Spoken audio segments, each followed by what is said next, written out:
Is your take-home salary going to reduce come 2021? Has the new wages code meant that you have to put in more money in the PFs and thus are not left with much in your hand? How will this impact the employer, the employee, those on contract and permanent ones as well? Well, it's a complicated subject, a sensitive subject, which is on everybody's mind. So on FYI, let me declutter this entire new wages code for you. First up, some basics. So currently, your CTC has two basic components. One is your basic salary or your basic pay. The other are your allowances.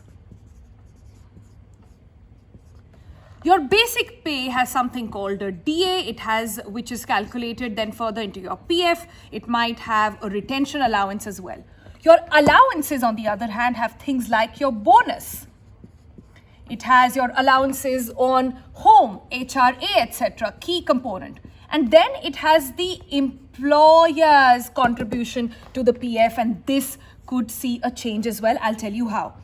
Let's take, for example, that your current C2C is about 1,000 rupees. At the moment, you have the liberty to cut down your basic salary, say it is 400, for the sake of an example. That leaves around 600 in ways of allowances for you. Now, out of this 400, that means PF will be calculated out of this figure. That's about 12% under the current norm. So you pay PF of about 12% from your basic salary of 400. And then to match that, the company will also put in that much money in as a contribution for your PF. Now, this amount is tax-free, and thus a lot of calibration happens between the employers and the employees as well. Remember the famous term basket of allowances that you would get in terms of mails from your HR, and you could decide how much is your basic pay, and that gave you more leeway in terms of saving some tax as well. But come the new wages code, your basic salary has to be at least 50% of your CTC. That means your basic then here goes up to 500, which means an increase in your PF over here. Your employer will have to match that and an increase over here as well. And that means your cash in hand could actually be coming down. Now, there's a slight benefit out of this as well, as because of the tax saving that you will do in terms of the PF that you're going to invest, there might be a marginal increase in that as well, since more money is going in. But the question on why this has been done, well, that's the key question really.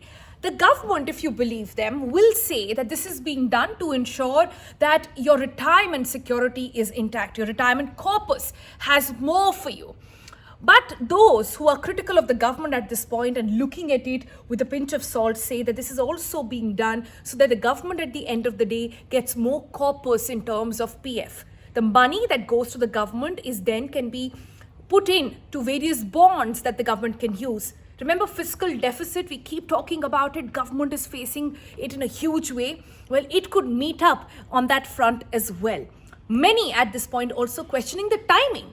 In the time of a pandemic, when ultimately all of us are seeing an impact of that, what was the need of the government to actually bring down your cash in hand and force you to make such savings as well?